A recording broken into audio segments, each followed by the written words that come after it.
মানুষ মারা গেলে আমরা সাধারণত কোরআন খতম করি, দোয়া করি, তার নামে সওয়াব পাঠাই। কিন্তু প্রশ্ন হলো, মৃত ব্যক্তির জন্য কোরআন খতম করা কি ইসলামে বৈধ? এটা কি সত্যি তার জন্য উপকার বয়ে আনে, নাকি এটা কেবল প্রচলিত রেওয়াজ? প্রথমে বুঝে নিতে হবে, ইবাদত বা আমল দুই ভাগে বিভক্ত। একটি হলো নিজের জন্য করা ইবাদত, আরেকটা হলো অন্যের জন্য সওয়াব পাঠানো। কোরআন তিলাওয়াত করা মূলত এমন এক ইবাদত যা নিজে পড়লে নিজেরই সওয়াব পাওয়া যায়, কিন্তু মৃত ব্যক্তির জন্য পাঠানো যায় কি, এ নিয়ে আলেমদের মধ্যেও মতভেদ রয়েছে। অনেক হানিফ, হাম্বলি ও কিছু সাইফি আমেল বলেছেন, যদি কেউ কুরআন পড়ে তারপর আল্লাহর কাছে দোয়া করে বলেন, ইয়া আল্লাহ, এই তিলাওয়াত সওয়াব অমুক ব্যক্তির কাছে পৌঁছে দাও, তাহলে আল্লাহ তার রহমতের সেই সওয়াব পৌঁছে দিতে পারেন।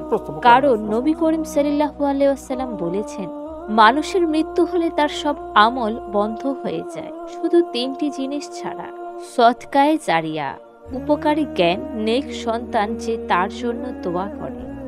এখন প্রশ্ন আসতে পারে, কোরআন খতম করা কি তিনটির মধ্যে পড়ে?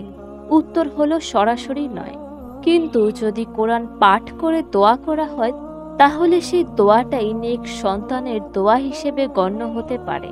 অর্থাৎ পাঠের সওয়াব সরাসরি নয়, দোয়ার মাধ্যমে পৌঁছে যায়। তাই অনেক মুফতি এবং ইসলামের স্কলাররা বলেন, কোরআন তিলাওয়াতের পর দোয়া করা যায়, কিন্তু এটিকে বাধ্যতামূলক নিয়ম বানানো বা নতুন রেওয়াজ বানানো ঠিক নয়। অন্যদিকে কিছু আলেম বলেন, রাসূল সাল্লাল্লাহু আলাইহি ওয়াসাল্লাম বলেছেন, সাহাবারা কখনো মৃত্যুর পর কোরআন খতম আমল করেনি, তাই এটি সুন্নাহ নয়। তাদের মতে মৃত্যুর জন্য উত্তম কাজ হলো দোয়া করা, সদকা করা, হজ বা উমরা করা তার পক্ষ থেকে। কারণ নবী করিম সাল্লাল্লাহু আলাইহি ওয়াসাল্লাম সরাসরি বলেছেন, তুমি যদি তোমার পিতামাতার পক্ষ থেকে সদকা করো তাদের জন্য তা পৌঁছে যাবে। আমাদের সমাজে অনেকেই ভাবে, যদি কোরআন খতম করা না হয় তাহলে মৃত ব্যক্তি বঞ্চিত হবে, কিন্তু ইসলামে কোথাও এমন কথা নেই। আল্লাহর রহমত এত বিশাল যে তিনি যে কোনো সৎকর্মের সওয়াব চাইলেও পৌঁছে দিতে পারেন। তুমি যদি সত্যিকারের আন্তরিকভাবে দোয়া করো, সেই দোয়াই তার জন্য কোরআন খতমের চেয়েও মূল্যবান হতে পারে। একটু ভেবে দেখো, নবী করিম সাল্লাল্লাহু আলাইহি ওয়াসাল্লাম ও তার সাহাবারা কত মানুষকে হারিয়েছেন, কিন্তু কোথাও দেখা যায়নি যে তারা মৃত্যুর পর খতম কোরআন করেছেন। তারা করতেন দোয়া, সদকা, দয়া ও ক্ষমার আবেদন, কারণ তারা জানতেন আল্লাহর কাছে পৌঁছানোর সবচেয়ে পবিত্র পথ হলো দোয়া ও নেক আমল। মনে রেখো, কোরআন তেলাওয়াতের সওয়াব তুমি পাবে, আর যদি আল্লাহর কাছে চাও যে এই সওয়াব অমুক ব্যক্তির জন্য পৌঁছে যাক, তাহলে আল্লাহ চাইলে পৌঁছে দিতে পারেন। কিন্তু এটাকে কখনোই অবশ্য পালনীয় নিয়ম বানিও না।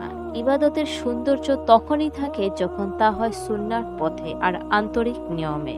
তাই আমরা যেন কোরআন খতম করাকে রেওয়াজ না বানাই এবং এর পেছনের উদ্দেশ্যটাকে বুঝি। যদি ভালোবাসা থাকে তাহলে সেই ভালোবাসা প্রকাশ করে দোয়া করো। ইবাদতের সদকায় একটি দোয়া, একটি ছোট আমল হয়তো কিয়ামতের দিন তোমার প্রিয়জনের মুক্তির কারণ হয়ে যাবে। তাহলে আমাদের করণীয় কি? চাইলে আপনি কোরআন পড়ে দোয়া করতে পারেন, কিন্তু মনে রাখতে হবে এটা কোনো বাধ্যতামূলক ইবাদত নয়। সবচাইতে উত্তম হলো আপনার প্রিয়জনের জন্য নামাজের দোয়ায়, সদকায় তাদের কথা স্মরণ করা, কারণ সওয়াবের নিশ্চয়ই পথ হলো দোয়া ও সৎকর্ম। তুমি যদি চাও মৃত প্রিয়জনের জন্য আরো উপকার করতে পারো, তাহলে তার নামে একটি গাছ লাগাও, কোনো পিপাসাতক মানুষকে পানি দাও, দারিদ্রকে খাবার দাও, কিংবা কোনো মসজিদের কুরআন শরীফ দান করো। এইসব আমল চলমান সওয়াব হয়ে তাদের কবরকে আলোকিত করবে ইনশাআল্লাহ।